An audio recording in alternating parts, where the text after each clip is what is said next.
So I get the same three questions from new moms over and over. So today I'm answering all three in one video. How to get enough protein, iron, and calcium postpartum. What easy snacks actually work when you have zero free hands, and what foods actually help with energy, mood, and healing. Timestamps are below if you just want one answer. I'm Raquel, a board certified nutrition specialist, and these are the exact questions that show up in my inbox and comments every week. Let's get into it.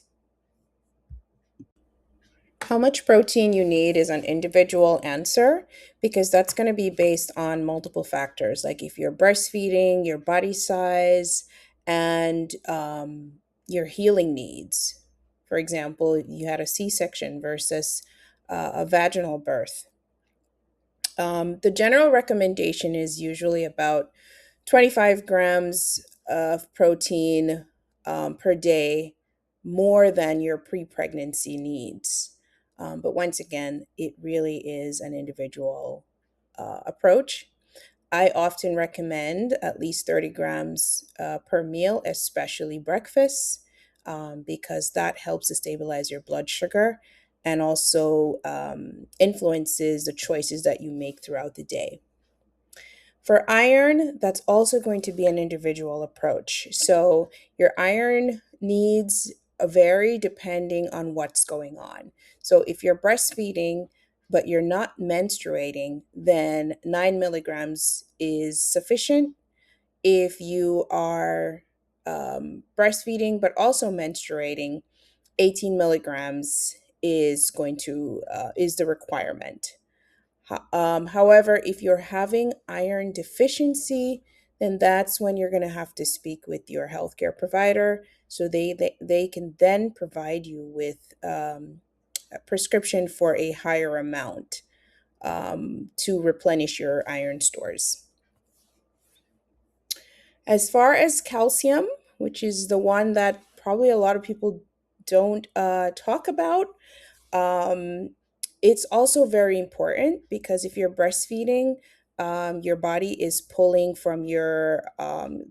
calcium from your own bone stores, and so um, to support your milk production. So you need at least 1,000 milligrams per day, especially if you are breastfeeding. So the real answer isn't how much do you need, right? Or how much more do you need? It's really knowing your individual needs. And if you're struggling with that, then I highly suggest you speak with a certified nutrition specialist or a registered dietitian to support you on your healing journey.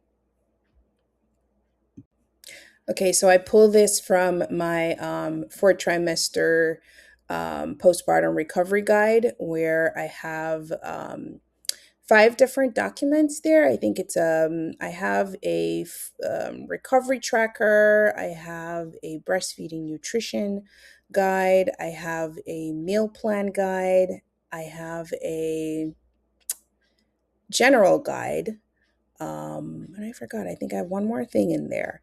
But I was able to pull this 1 day meal example from the Nourish and Flow meal plan guide. So I just wanted to give an example of what it's like to, a way of ensuring that you're meeting your needs, your protein, your iron, your calcium. So in this example, breakfast is a black bean breakfast burrito with three scrambled eggs, half a cup of black beans with onions, peppers, a whole wheat, wrapped in a whole wheat tortilla with salsa and a sprinkle of cheese. And that meal gives you a total of about 28 grams of protein. And then morning snack is a yogurt granola. So it's yogurt with a keto granola because I'm trying to minimize the additional added sugar that sometimes comes in granolas, because we're trying to have a nice balance of protein and carbs in each meal. And so to top that off, we have some berries or sliced peach or whatever fruit that you choose to add. And that brings us to 18 grams of protein. And then lunch is shrimp and cauliflower rice stir fry, and that totaled 32 grams of protein. So I only have the protein listed for this meal plan, but as the next few pages, I'm going to have examples of foods that are also rich in iron and calcium, so you have an idea what to have each day. Um, all right, so we got PM snack, right, which is just nuts and dried fruit. You obviously can also have fresh fruits with that as well. And that totals 15 grams of protein. And then for dinner, we have some chicken with some veggies, Brussels sprouts, and sweet potato. And that totals 34 grams of protein. So a total of 127 grams of protein.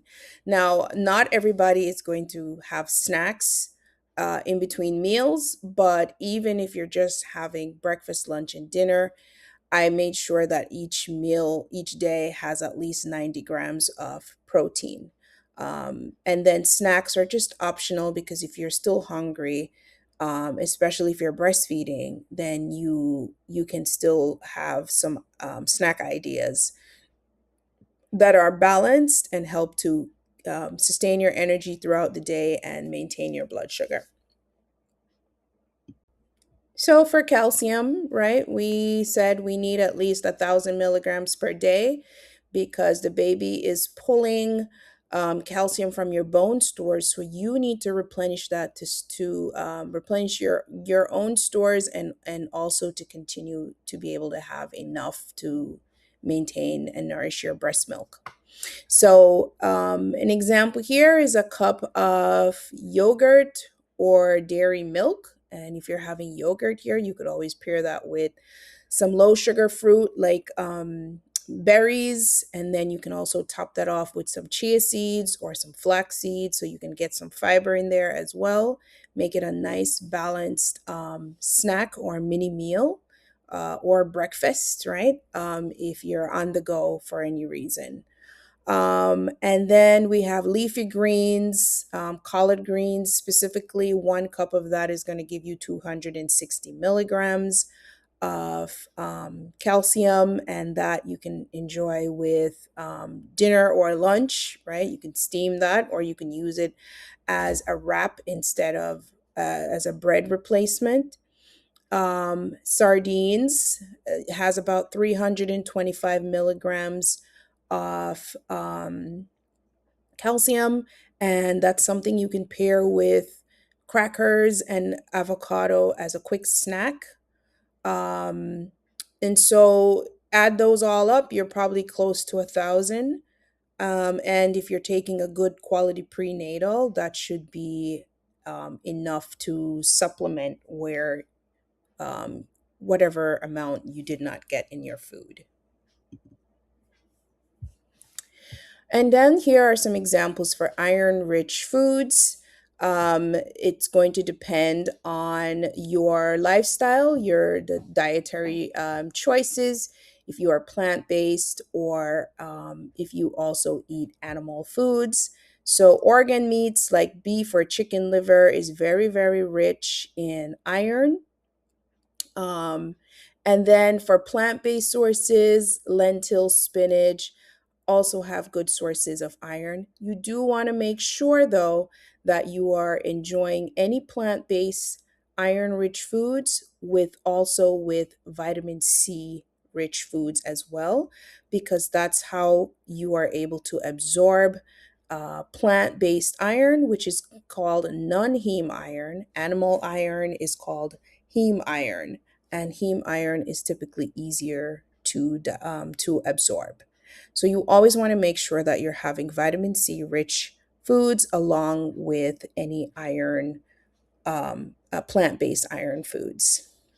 The other thing for you to know as well is that iron and calcium, even though they're very equally important in your postpartum recovery, they also compete for absorption. So if you're having an iron rich meal, you want to separate that from a calcium rich meal, right? So if you're having something that's high in iron, um, you don't want to have too much calcium rich foods at the same time because they compete for absorption. Same thing if you're taking an iron supplement, you want to take that supplement alone for better absorption, or make sure you're not taking it with like a glass of milk or something that's rich in calcium. Okay, and now we're on to question two. What are easy postpartum snacks for busy new moms? So, these are also some examples from my own meal plans in my fourth trimester recovery guide. And some of the examples here are hard boiled eggs and cucumbers. I like to sometimes add a little bit of salt and pepper to my cucumber.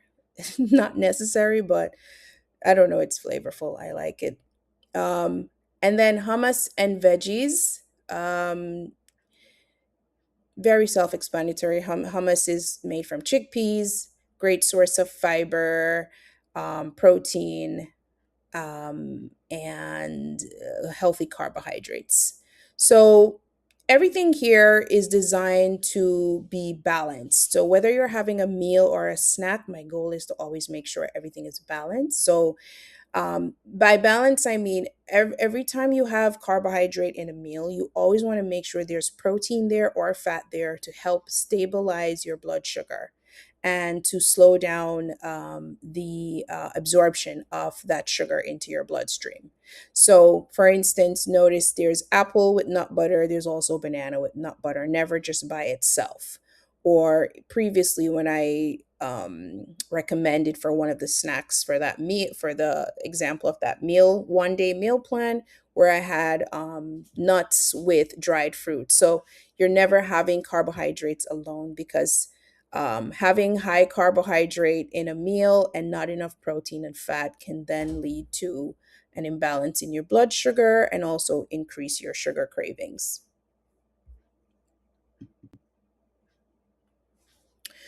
Okay, so what foods help with energy, mood, and healing? So, for energy, one of the things you want to do is check your iron to make sure that your exhaustion is not a result of iron deficiency. Common symptoms usually include fatigue, brain fog, dizziness. So, if you're experiencing those, it's a possibility that you might be iron deficient. It could be other things, but that could be one of the reasons. The other thing could be an imbalance in your blood sugar. So, if you are finding yourself reaching for sugary snacks or having very carb heavy meals or just not eating food in the right order, um, and by that I mean meal sequencing, meaning you have your fiber first, your protein, your fat, and then your carbohydrate. So it slows down the digestion and absorption of the carbohydrate in that meal. So those could be reasons for you not having enough energy, and also by eating, like I mentioned earlier, the meal sequencing, it does help to reduce your sugar spikes, and it also helps for you not to end up having a crash after just an hour of eating, after just eating a meal.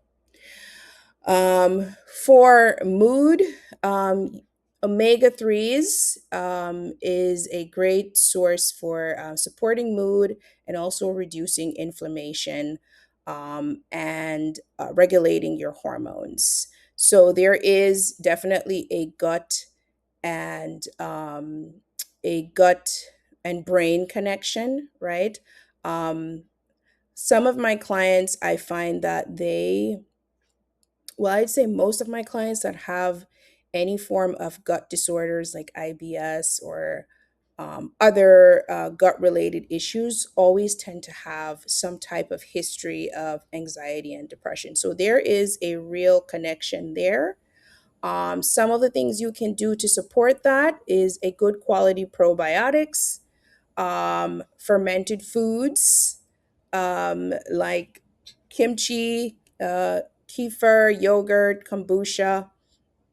Those are all foods that are supportive for